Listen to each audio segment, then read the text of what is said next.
If Willow Cain thinks stepping into Congress will protect her, she may be walking straight into a storm she never saw coming. Because in Port Charles, power never comes without a price, and on Monday, March 2nd, the price could be devastating. Laura Collins isn't smiling.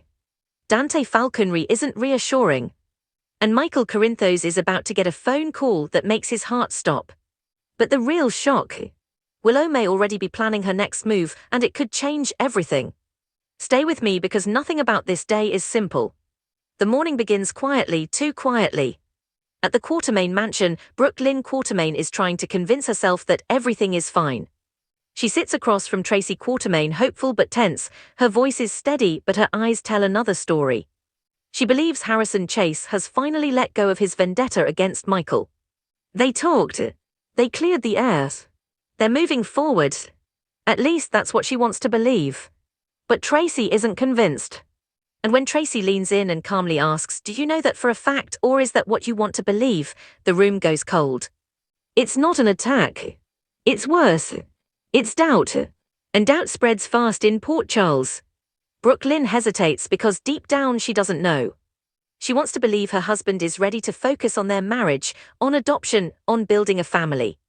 But Tracy sees the cracks. If Chase is still obsessed with Michael, if resentment is still simmering, then bringing a child into that tension could be a mistake. And Tracy never ignores red flags. Now here where it gets dangerous. Brooklyn's dream of adoption isn't just emotional, it's fragile. If her marriage isn't stable, everything could fall apart before it even begins. And Tracy's warning might not be about doubt. It might be about protections. But across town, Chase is already trying to fix what he may have broken. He seeks out Ned Quartermain, and what he says next changes the tone entirely. Chase apologizes. Not for loving Brooklyn's. Not for defending himself. But for losing focus. He admits he allowed his anger toward Michael to distract him from what truly matters: his wife, their future, their family. It's sincere. It's raw. And he vows to fix it immediately. But here are the problems. In Port Charles, when someone says they'll fix everything, that's usually when things fall apart. Because what if the damage is already done? And what if Michael isn't finished either? Hold that thought. Because over at the Robinson household, something else is brewing. Trina Robinson gets an unexpected message. Her parents want to meet. Together. Now if you know Port Charles, you know that when parents ask for a joint meeting, it's rarely casual. Portia Robinson and Curtis Ashford are united in something. And that alone makes Trina nervous. She walks in with guarded eyes, she reads the room instantly. This isn't small talk. This is serious. She presses them for answers. And while we don't yet know exactly what they plan to say, the tension is unmistakable. Is it about her future? Her relationship? A secret? Because whenever Curtis and Portia look united, it usually means they're bracing for impact. And Trina senses it. But she's not the only one feeling cornered. Because at City Hall, Laura Collins is about to confront the newest power player in town. And this conversation, it's not polite. It's strategic.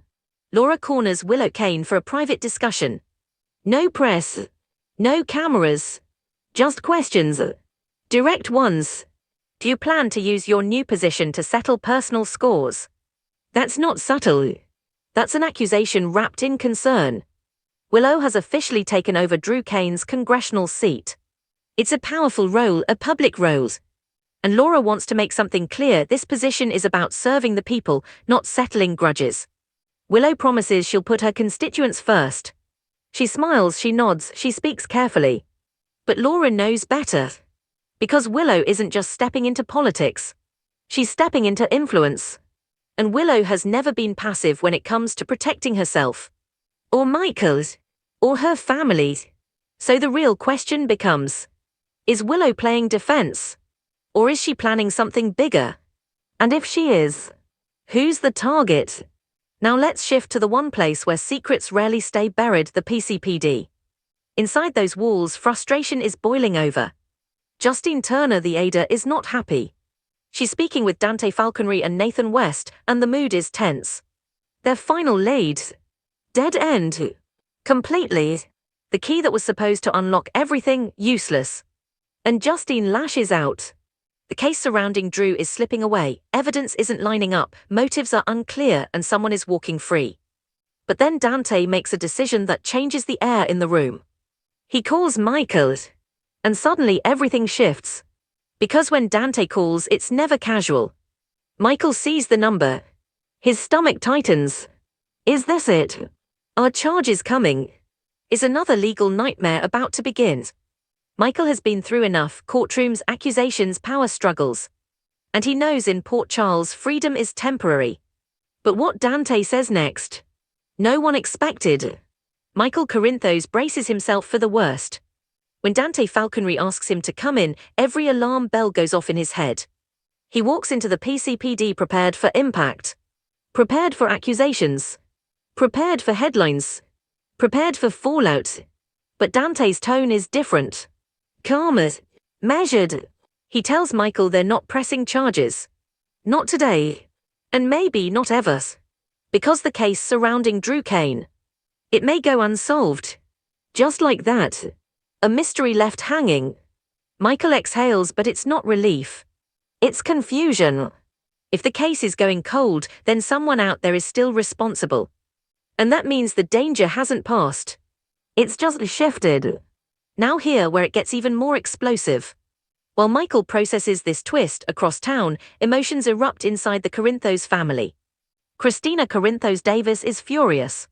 Absolutely furious. She storms into a confrontation with Sonny Corinthos. In what world is that fair, she demands. Her anger is sharp, personal. Because Laura's decision to appoint Willow as Drew's replacement blindsided Alexis. And for Christina, that's not just politics. That's betrayal. She sees it as disrespect, as manipulation, as power being handed to someone who may not deserve it. But Sonny stays steady. He listens. He absorbs the storm. And then he does what Sonny always does: he calculates. Because he knows something Christina doesn't. Laura didn't act alone. There was pressure. There was influence. And one name keeps circling back. Gent Sidwell. If Sidwell played hardball behind the scenes, if this appointment wasn't clean, then Willow may not just be stepping into power. She may be stepping into someone else's game. And in Port Charles, games turn deadly fast. Imagine this. Willow in Congress. Michael cleared for now. Chase promising to repair his marriage. Christina raging. Laura defending a controversial decision. All separate threads. But what if they're connected? What if Willow's new influence becomes leverage? What if Chase's promise comes too late? What if Michael's freedom is only temporary? And what if Sidwell is quietly pulling strings we haven't even seen yet? Port Charles doesn't forgive ambition. It tests it. And Monday may just be the beginning. So let me ask you something. Do you trust Willow in this new position of power? Or do you think she's already planning her next strategic move? Is Chase truly ready to let go of his vendetta? Or will old resentment sabotage everything? And if Drew's case goes unsolved, who do you think is really responsible? I want to know your theory. Drop it in the comments. Because something tells me this story is far from over. And if you don't want to miss what happens next in Port Charles, make sure you're subscribed for daily General Hospital updates, spoilers, and deep dives. Tomorrow could change everything.